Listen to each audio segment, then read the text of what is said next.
What happens when the go-to brand for headaches is forced to deal with one of its own? Welcome back to Brand Studies, the series where I turn other brands' marketing into lessons for yours. Today, we're going to be breaking down Tylenol's response to claims that its product may be tied to autism. Before we go any further, I want to make this very clear. I am not here to talk politics or offer medical advice. The purpose of this video is to focus on Tylenol's marketing challenges and how they're handling them.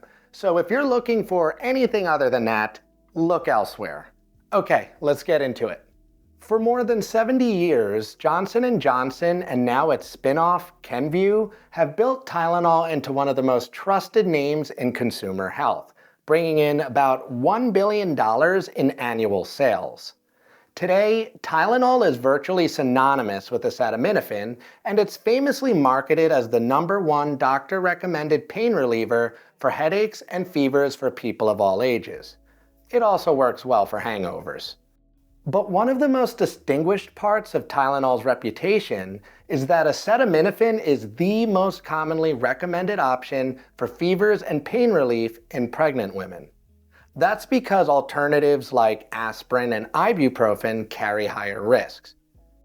But in recent years, this reputation has come under mounting scrutiny. Starting in the 2010s, observational studies began linking prenatal acetaminophen use to autism and ADHD.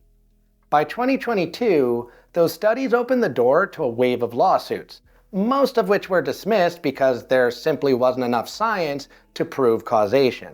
But in September 2025, the controversy hit a fever pitch, pun intended, when both the president and the FDA issued sharp warnings about a possible link between prenatal acetaminophen use and autism.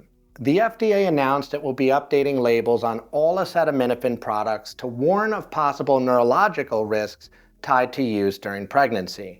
The president, on the other hand, was a little more urgent about it, to put it lightly. What's significant here is that he's not calling out acetaminophen, but the Tylenol brand in particular. As you'd expect, the impact from the announcement played out with more dramatic ups and downs than a Hallmark movie. When word got out about the White House's planned announcement, Kenvue's stock fell 17%. The day after the announcement, it dropped another 7%, marking a record low for the company. Shares did see a partial rebound the next day, but it's been volatile ever since. Meanwhile, on Google, searches related to Tylenol causing autism skyrocketed to an all-time high. On social media, reactions ranged from people slamming the brand to a micro-trend of pregnant women filming themselves taking Tylenol to push back on the White House's claims. Despite the commotion, Tylenol actually managed to generate over 9,000 new followers on Instagram and over 5,000 on Facebook since the announcement. As is tradition in the US, where there's a headline, there's a lawsuit. The Tylenol announcement quickly sparked an uptick in legal activity around Kenvue. The timing couldn't be worse for Kenvue. The company's been struggling with weak sales and just lost its CEO back in July. In short, this controversy hit a company that was already hurting. While the blowback hasn't been pretty to say the least, it could have been a lot worse. And Tylenol knows that because they've been there before. In 1982, 7 people in the Chicago area died after taking extra-strength Tylenol pills that had been tampered with and laced with cyanide. Overnight, the once trusted brand became a horror story. In response, J&J was quick to act. They pulled 31 million bottles off the shelves, warned the public not to take Tylenol, and cooperated fully with authorities throughout the investigation. As a result, Tylenol's share of the pain relief market plummeted from 35% to just 8%. Months later, Tylenol relaunched with the first major rollout of tamper-evident packaging, backed by national press conferences and a PR campaign centered around safety and transparency. Although it took some time, Tylenol's comeback strategy helped them successfully claw their way back to a 30% share of the pain reliever market. To this day, Tylenol's response stands as the gold standard of brand crisis management. Fast forward to 2025 and the world looks completely different. We have social media, AI, and deep political divides, all of which fuel two of the biggest challenges facing healthcare today: misinformation and mistrust. In 2025, only 53% of Americans say they trust their doctors, and just 34% actually turn to them for health information. Politicians fare even worse. Roughly 7 in 10 Americans say they don't trust health information from government leaders, regardless of party. So where do people turn instead? Social media. It's now the leading source of health advice in the US, with 55% of Americans getting their information there. And that's where it all starts to spiral. The same platforms people rely on are packed with misinformation, and it spreads at rates impossible to keep up with. The more it spreads, so does the mistrust. For Tylenol, that's a crisis that you can't easily fix with a product recall or tamper-proof packaging. While Tylenol can't resort to the same tactics that worked back in the 80s, it's applying the same principles to its latest crisis, taking a proactive and timely stance. Kenvue's interim CEO, Kirk Perry, met with HHS Secretary RFK Jr. just days before the press conference to urge him not to claim Tylenol use is linked to autism. Perry emphasized there's no science proving a causal link. Unfortunately for Tylenol, this attempt at being proactive didn't work, since RFK Jr. obviously went through with the announcement. Tylenol wasn't caught off guard, however. Its website FAQ was updated ahead of the announcement to reassure consumers their product does not cause autism.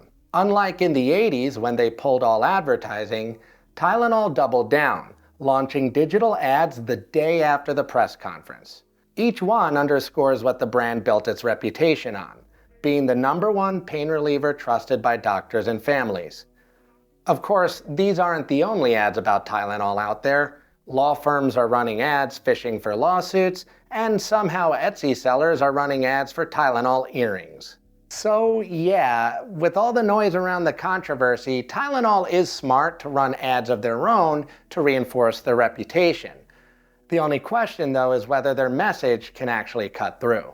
Showing empathy and open communication. Instead of turning the crisis into a spectacle and getting defensive, Tylenol's borrowing a page from its 1982 playbook by showing empathy and open communication. They've been putting out social posts that address the autism allegations head-on, using a calm, understanding tone. On social media, the brand has been actively replying to concerned users, inviting them to call Tylenol directly to talk through their questions. Tylenol's also tackling the issue on its website, where it links to statements from credible medical organizations reaffirming that there's no proven connection between acetaminophen and autism. In those same resources, the brand reiterates the same guidance that has been on their labels forever. If pregnant or breastfeeding, talk to your healthcare professional before use. Consistent messaging. In 1982, Tylenol stayed consistent in its message. The product was safe, the company was in control, and public safety came first. That same discipline is showing up again in 2025. Across social media, its website, and other platforms, Tylenol's message hasn't changed. There's no proven link between acetaminophen and autism, and pregnant or breastfeeding women should always consult their doctor before use. However, this has been met with some controversy. In 2017, Tylenol replied to a now-deleted tweet saying it didn't recommend using its products during pregnancy. Recently, this reply has been resurfaced by the White House and spread around social media without context.